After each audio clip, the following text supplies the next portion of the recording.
Bienvenue à votre émission Coffre aux idées. Nous continuons nos études sur Dieu d'abord. Est-il important de mettre Dieu en premier dans tout ce que nous faisons? Et cette semaine, nous allons découvrir un homme qui a décidé d'écouter réellement Dieu. Pour nous jeunes, est-ce que nous pouvons être comme cet homme? Écouter ce que Dieu nous dit et passer à l'action. Nous allons discuter avec Carole et Cassandra nous fera la prière. Notre Père Céleste, merci pour tout ce que tu fais pour nous. Merci de nous permettre de nous réunir afin de commencer cette étude. Nous te demandons d'être avec nous et de nous aider à comprendre le message que tu as pour nous en ce jour. Nous t'avons prié au nom de ton Fils Jésus. Amen. Amen. Alors, qui est Noé, selon la Bible? C'était un homme fidèle.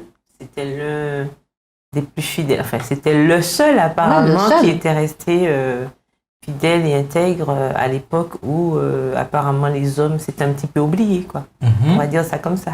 Et c'est l'homme que Dieu a choisi justement pour sauver sa lignée. Non, mais on peut se demander, se poser cette question. Pourquoi Noé? Peut-être il y avait quand même d'autres personnages qui... Ça veut dire que Noé était plus juste que les autres?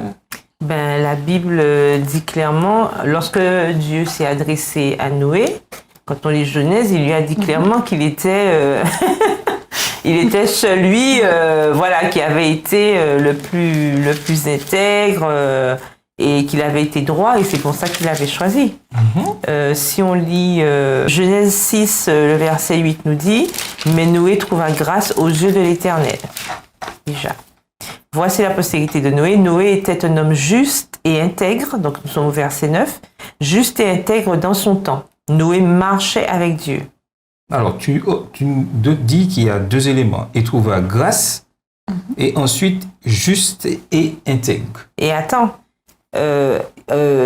quand au verset 13, la fin de toute chose est arrêtée par devers moi, car ils ont rempli la terre de violence. Voici, je vais les détruire avec la terre. Donc Dieu utilise Noé comme vecteur, pour qu'il puisse lui expliquer un peu pourquoi il a prévu. Donc il fait presque office de prophète, parce qu'il lui explique pourquoi il a décidé de détruire la terre. C'est un petit peu le rôle des prophètes, en fait. C'est ce que les prophètes, l'Éternel parlait aux prophètes et ils allaient...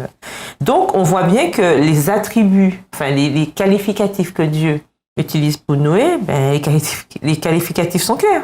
Et puis, si on suit, en fait, un peu la construction du texte, en fait, quand on dit Noé trouva grâce aux yeux de Dieu, en fait, on a la justification de pourquoi Noé a trouvé grâce aux yeux de Dieu, et il a trouvé grâce aux yeux de Dieu parce qu'il était un homme juste et qu'il était un homme intègre. Oui. Donc, ça veut dire que si Dieu voit en Noé toutes ces caractéristiques, c'est qu'il y avait un problème en ce temps-là. Oui, parce que quand on passe à Genèse 7, au verset 1, l'Éternel dit à Noé, entre dans l'arche, toi et toute ta maison, car je t'ai vu juste devant moi parmi cette génération. Tout à fait. Donc on ne peut pas être plus clair. Oui. Et en plus, lorsqu'on revient en arrière, toujours au chapitre 6 de Genèse, mais le verset 6, l'Éternel se repentit d'avoir fait l'homme sur la terre et il fut affligé en son cœur. Donc l'Éternel réalise que, à ce point, mais il cherche quand même dans, je dirais, ce décor négatif, il cherche quand même si il y a quelqu'un quand même, tout ça. Quelqu'un qui suit sa voie. Mais c'est justement tout l'intérêt pour nous parce que on se rend bien compte que il y a toujours un reste. Il y a toujours un reste. Noé et sa famille faisaient partie du reste. Et c'est ce qu'on vit aussi aujourd'hui. Et de toutes les générations, il y a toujours eu cette notion de reste. Et ça arrivera, lorsque Jésus reviendra aussi, il y aura ce reste. Donc on voit qu'en fait, dans ce que Dieu crée, c'est jamais totalement mauvais, quoi. Je veux dire, il y a toujours quelque chose de bon à en tirer. Et on voit qu'à chaque fois, là, dans ce cas, avant le déluge, l'Éternel a trouvé quelqu'un.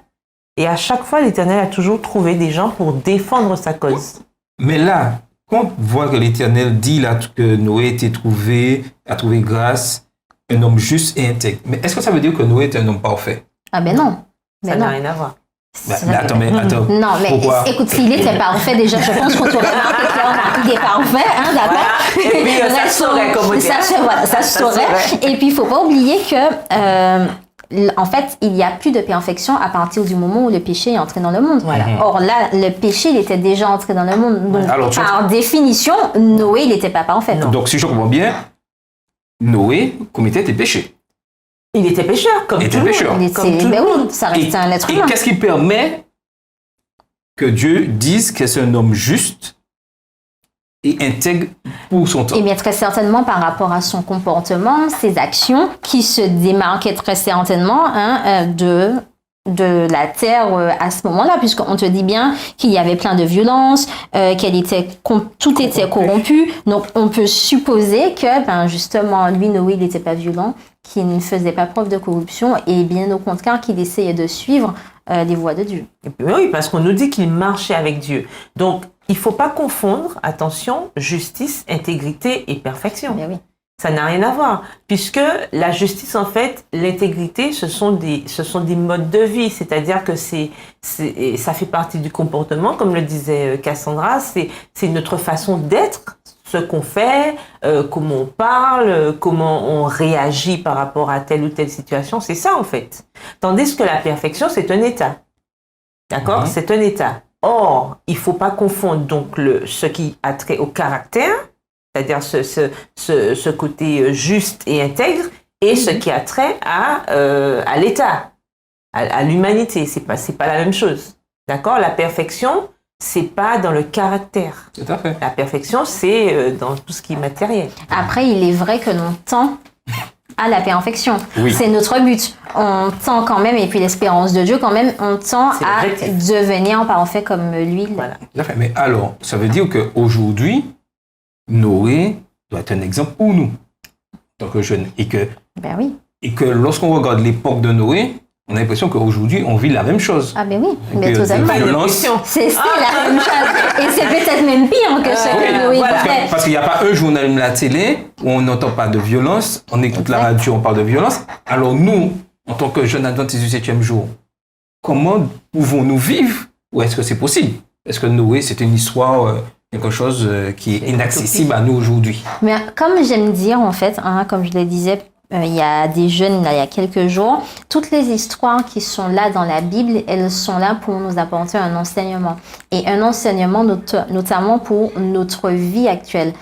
Et moi, je pense que si on a cette histoire de Noé, si on prend le temps, si Dieu a pris le temps d'inspirer les hommes, Moïse de moi, que la terre, elle était corrompue, qu'il y avait de la violence, c'est bien parce qu'il y a là un message pour nous. Et comme tu le dis, aujourd'hui, on voit bien que la violence est à son paroxysme dans le monde.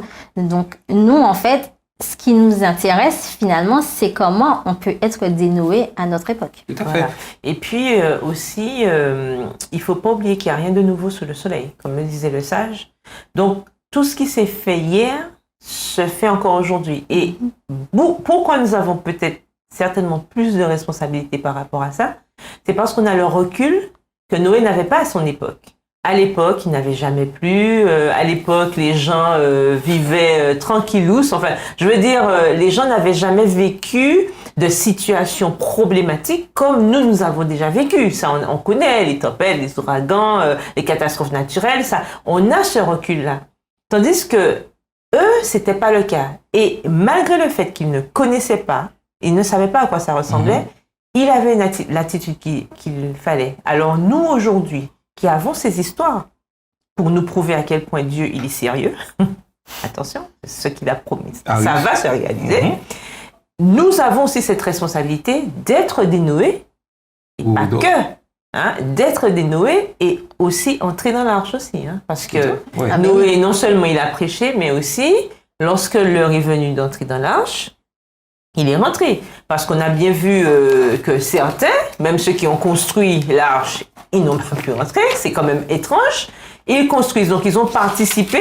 Et pourtant, le moment venu, ils n'ont pas fait le bon choix. Donc, il faut qu'on se pose la question, Et puis l'autre chose qui attire mon attention dans ce passage, c'est Genèse 7, verset 5, qui nous dit « Noé exécuta tout ce que l'Éternel lui avait ordonné ». On a là aussi la question de l'obéissance vis-à-vis de Dieu, finalement. Noé, voilà, il était obéissant. Il ne doutait pas, est-ce que je devrais faire telle chose ou est-ce que je pourrais pas mettre un bois marron plutôt qu'un bois beige. Il faisait ce que Dieu lui disait. Voilà. Et là, je pense que ça, c'est encore plus primordial pour nous de se dire, en tant que jeune, il faut que l'on puisse avoir cette obéissance envers Dieu. Ne pas forcément se poser toutes les questions qu'on se poserait, mais se dire, Dieu, en fait, il veut que je sois de telle manière, il voudrait que je fasse telle et telle chose, et en fait, je l'applique. Voilà, tout à fait. Il faut avoir cette obéissance innocente, comme j'aime à dire, c'est-à-dire que souvent, on analyse un peu trop. Et parfois, je dis à certains, mais c'est pas le moment de réfléchir. Il y a des choses pour lesquelles on doit réfléchir. Et il y a des choses pour lesquelles on n'a pas besoin de réfléchir. Quand il s'agit des affaires de Dieu, on n'a pas besoin de réfléchir puisque c'est le sage par excellence qui nous parle. On n'a pas besoin de réfléchir. Et souvent, c'est à force de réfléchir, trop de réflexion tue la réflexion, et on se retrouve à faire des choix qui ne sont pas les bons parce qu'on a tellement réfléchi qu'on a perdu de vue l'objectif. Noé, il a eu raison. Dieu a dit de faire ça, j'ai fait, point barre. Et puis c'est tout. Mais regardons, lorsque Noé construit l'arche. Il n'est pas tout seul. Noé ne construit pas tout seul cette arche. Il annonce, il crie haut et fort que Dieu a donné cette mission de créer cette arche. Et pour quelle raison aussi? Il a raison. Mais lorsque Noé décide de construire l'arche, est-ce que vous pensez qu'il a les fonds nécessaires pour construire cette arche? Moi, je pense que Noé y allait par la foi. C'est vraiment ce que l'on dit, c'est la question de l'obéissance. Et d'ailleurs, hier, là, je feuilletais encore un petit peu les versets. À la fin de chaque acte que finalement Noé faisait, dans le texte, on a toujours cette notion, Noé l'a fait comme Dieu l'a ordonné, Noé exécuta. Et en fait, on revient finalement à la même chose, à la question de l'obéissance. Dieu a dit à Noé de faire quelque chose. Noé, il ne s'est pas posé la question de est-ce que j'ai les fonds. Nous, Dieu va nous dire, écoute, va sur un terrain, va construire une fameuse maison en bois parce qu'il y aura un cyclone. La première chose qu'on va faire, c'est est-ce que j'ai les fonds nécessaires sur mon compte en banque? Et puis, est-ce qu'il va me rester de l'argent pour aller manger? Noé, lui, il ne s'est pas posé toutes ces questions. Il a fait, en fait, ce que Dieu lui a demandé. Mais aujourd'hui, est-ce que c'est pas ça notre problème? Nous cherchons à être, entre guillemets, trop, je dirais, et mettre l'économie en premier, c'est-à-dire qu'il faut les fonds pour faire, alors que, est-ce que c'est ce que Dieu nous demande réellement? Par exemple, tu as parlé du terrain. On peut parler de mettre en place... Ta question, elle est délicate. Je sais que c'est ce que Dieu nous demande. Oui. C'est ce que l'on devrait dans la théorie. Mais on vit quand même dans un monde, d'accord? On a l'inflation des prix, les factures qui vont nous attendre à la fin du mois. Mais en fait, que tu économisé, que tu aies économisé, tes factures, elles seront tout le temps là, d'accord? Les histoires du fonds de placement avec la dame qui aura planté son arbre. Et puis, vous les connaissez toutes. On va pas se mentir. Au moment où on en a besoin, ça se passe pas systématiquement comme ça. Donc, pour la défense de notre cause humaine, j'ai envie de te dire, c'est compliqué de lâcher prise. Attends, mais si Noé avait appliqué ce que, en tant qu'humain, aujourd'hui, nous voulons appliquer, à mon avis, cette arche, on l'aurait encore attendu. Mais en fait, c'est bien là le problème. Trouver le juste milieu entre placer Dieu en premier, laisser Dieu gérer et ce qui est à nos capacités. Alors, je prends un exemple. Aujourd'hui, je vais peut-être imaginer quelque chose. Il y a un terrain. Dieu nous dit, c'est ton terrain, c'est votre terrain. Et il dit, il faut construire une église sur le terrain. Quand je regarde des trucs, je n'ai pas l'argent. Les membres sont les, entre guillemets, les moins fortunés. Les moins nantis. Et Dieu me dit, oui, il faut construire l'église là, c'est là qu'il faut la mettre. Qu'est-ce que je dis? Si Dieu te dit, c'est là qu'il faut la mettre, en fait, c'est ce que je disais. Il faut savoir écouter Dieu. Notre problème, c'est qu'on se pose à nouveau, je le répète, trop de questions. C'est parce que... Et puis, il y a aussi cette notion de mise en perspective. C'est la mission de qui? Ce n'est pas ma mission, c'est la mission de Dieu. À partir du moment où le maître de la mission me dit de faire quelque chose, pourquoi je vais aller me poser des questions? Il m'a dit de faire, je fais. Pourquoi? Parce que, comme on dit, c'est en forgeant qu'on devient forgeron. C'est-à-dire que à partir du moment où je vais commencer, ça viendra. Ça viendra. Dieu fera en sorte que ça vienne. Et c'est ça, en fait, souvent, c'est ça qui nous pose problème. Et on met des pauses où Dieu, en fait, nous demande d'accélérer. Et on met tellement de pauses qu'au final, on fait du surplace. Et malheureusement, on n'a pas encore compris, et ça, je le regrette bien, que la mission n'est pas la nôtre. Nous sommes des gestionnaires. Le bon gestionnaire, c'est celui qui sait dépenser, qui va de l'avant. Si on se pose trop de questions, même en tant que personne, si j'arrête pas de me poser des questions, oui, bon, j'ai besoin de construire, ah non, je vais attendre d'avoir, je vais jamais construire. Si je ne vais pas de l'avant et que je ne prenne pas la décision de me dire, bon, Éternel, j'ai tel projet, le Seigneur m'a déjà inspiré le projet, je vais de l'avant parce que c'est la mission de Dieu, c'est Dieu qui m'a inspiré ça, donc je vais de l'avant. Elle parlait tout à l'heure, Cassandra, de juste milieu. Mais avec Dieu, c'est quoi le juste milieu? Mais ça n'existe pas. On dit tout le temps, il n'y a pas de milieu, c'est bien ou mal. Ça n'existe pas le juste milieu, puisque Dieu, c'est lui, c'est le dispensateur de tous, et c'est lui qui donne tout. Pourquoi je vais douter? Noé avait une mission. Il avait la foi aussi. Bon, notre mission aujourd'hui, c'est laquelle alors? On le dit tout le temps, c'est annoncer l'évangile de le monde entier, n'est-ce pas? Donc, notre mission d'annoncer l'évangile par tous les moyens. Par tous les moyens. Donc, si je suis dans cette mission, et cette mission, elle vient de Dieu, je n'ai pas à m'inquiéter qu'ils font X, Y, Z.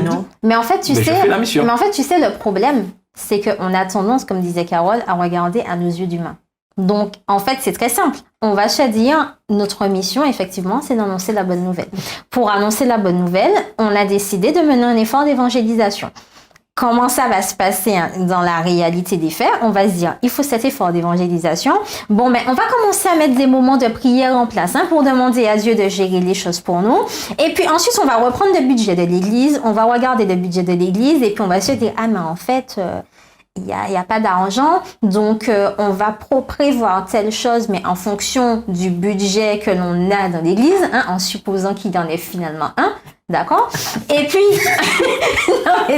non, vous rigolez, mais c'est vrai, en fait, c'est comme ça que ça se passe. Et puis ensuite, on va dire aux frères et sœurs, bon, mais vous savez, nous prions le Seigneur de nous donner des fonds. Donc, si vous le pouvez, faites des dons. Mais en fait, c'est comme ça que ça se passe. Mais en réalité, si on veut réellement être des Noé, on devrait prier Dieu, Seigneur, aide-nous. En fait, on veut réaliser ce projet, faire notre budget sans se soucier du lendemain, sans se soucier des fonds actuels de l'Église et se dire, voilà, pour mener mon effort d'évangélisation, effectivement, j'ai besoin de telle chose, j'ai besoin de tant de finances. Je vais de l'avant. Puisqu'on a confiance en Dieu. Voilà. Et ce que tu dis est juste, parce que lorsqu'on regarde, surtout les jeunes, lorsqu'ils ont besoin de quelque chose, même s'ils n'ont pas les moyens, ils se donnent les moyens. Ils se donnent les moyens pour avoir. Mais tu vas loin, pas des jeunes, mais les enfants, en fait. Oui. Un enfant, il va demander à ses parents des livres, mais en fait, il va pas se soucier de est-ce que mon papa et ma maman, ils ont l'argent sur leur compte. En fait, je sais que j'ai demandé des livres et je sais que j'aurai mes livres. Voilà. Je ne vais pas me soucier de est-ce que je vais manger le lendemain matin après avoir eu mes livres, parce qu'en fait, papa et maman, ils gèrent. Mais en fait, si on considère, parce qu'on le répète tout le temps, que Dieu est notre Père, pourquoi on se soucie autant de qu'est-ce qu'on va manger et de comment on aura nos finances? Aujourd'hui, si on veut être et pratique notre fonctionnement en tant qu'institution Église adventiste du 7e jour, la mission en premier, annoncer le message. Annoncer le message, ce sont des hommes. Il faut des hommes qui sont payés par nos dîmes afin d'annoncer. C'est le principe que nous avons mis en place. Mais est-ce qu'aujourd'hui, on n'attend pas d'avoir les dîmes pour envoyer des hommes? On ne devrait pas. Normalement, ce que la parole de Dieu nous dit, c'est envoyer Et le reste viendra. Et le reste viendra. Mais malheureusement, aujourd'hui, on a l'impression qu'il faut qu'il y ait les fonds pour envoyer des personnes. Et normalement, ça devrait être, j'ai besoin de 100 personnes pour telle mission, eh bien, je trouve les 100 personnes qualifiées. Parce qu'on a l'impression qu'aujourd'hui, on cherche plus à avoir le financement que de chercher la qualité des personnes que nous allons envoyer. La consécration. La consécration. Et lorsqu'on regarde ce que Dieu fit à Noé, il regarda, il vit en Noé un homme qui était juste et intègre. Voilà. Donc, normalement, notre mission devrait être de chercher des hommes justes et intègres. J'en ai besoin de 100. J'embauche 100.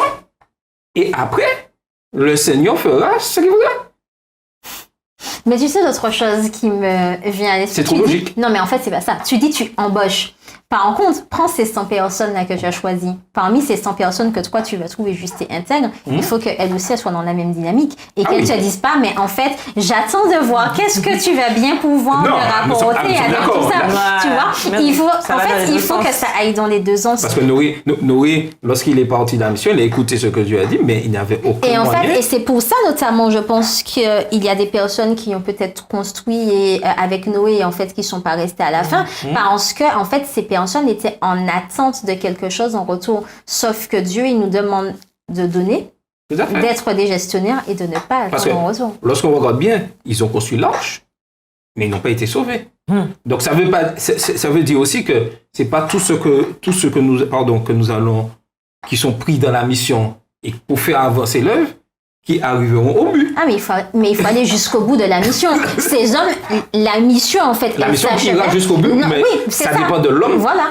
Parce que là, la mission avec Noé, elle s'achevait quand Noé était rentré dans l'arche avec tous les animaux, avec sa famille notamment, et avec toutes les personnes qui le voulaient, et que la porte de l'arche était enfin fermée. Là, ces personnes, oui, elles ont commencé, mais elles se sont arrêtées en cours de chemin. Voilà. Dieu, en fait, il veut des personnes qui vont jusqu'au bout. Voilà. Tout à fait. Donc, il est important que nous puissions nous investir totalement dans la mission, mais lorsqu'on regarde bien aujourd'hui, on a l'impression qu'il faut avoir l'argent avant d'accomplir la mission.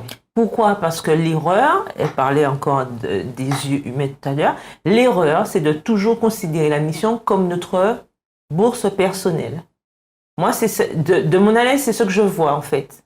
On gère les choses comme si c'était à nous. Comme si c'est moi, voilà, comme je gère ma bourse à la maison, non, moi, pour dépenser, il faut que j'ai.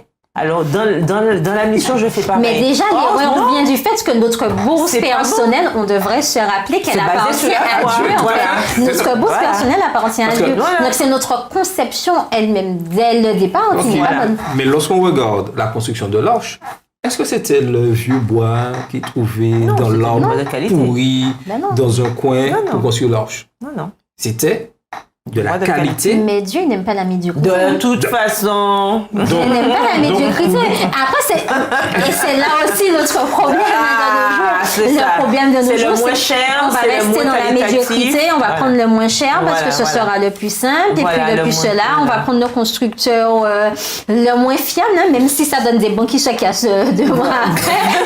Oui, mais non, mais c'est vrai. Oui. Alors que non, en fait, Dieu parle. Et en fait, là aussi, on fait une erreur où on va se dire, on va mener une mission à bien, c'est ce que Dieu nous demande. Et puis, en fait, on prend des choses à vil prix.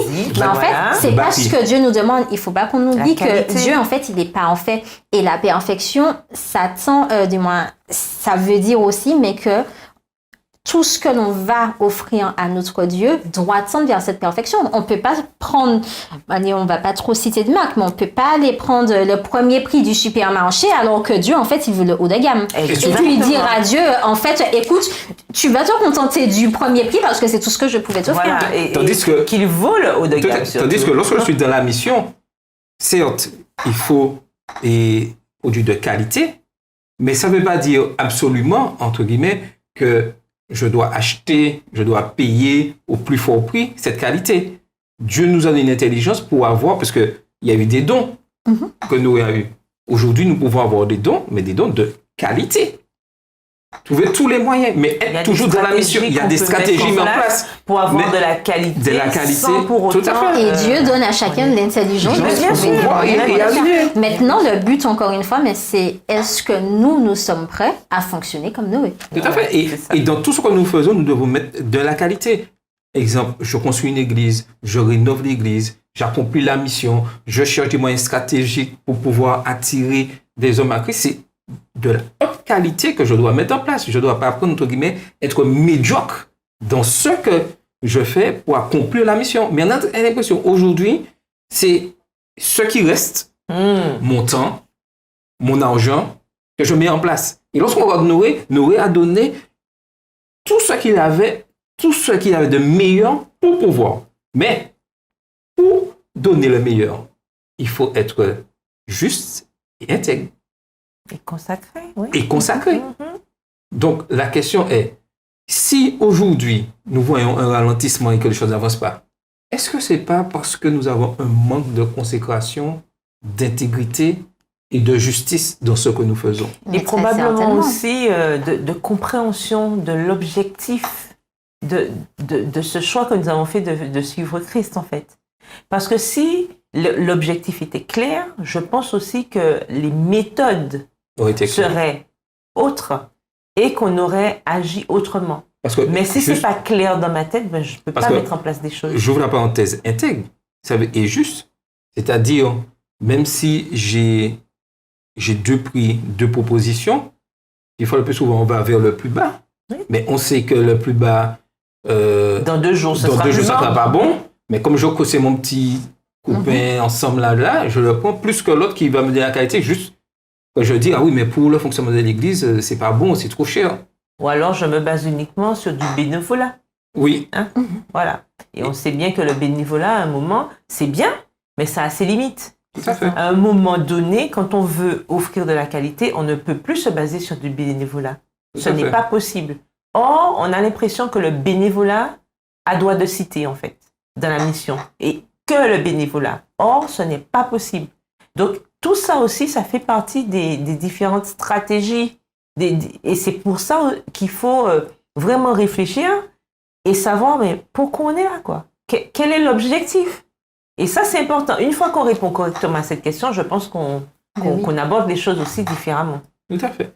Donc, en conclusion, nous pouvons dire qu'il est important, comme Noé, de placer Dieu d'abord dans tout ce que nous faisons. Et aussi, d'avoir une qualité supérieure dans le service, dans l'accomplissement de la mission, car Christ reviendra. De la même manière, le déluge est arrivé, Christ reviendra aujourd'hui. Que nous participions ou pas, Christ reviendra. Plaise à Dieu que nous puissions tous ensemble être dans la mission et avoir une mission de qualité, d'intégrité et de justice. C'était votre émission Confosidé.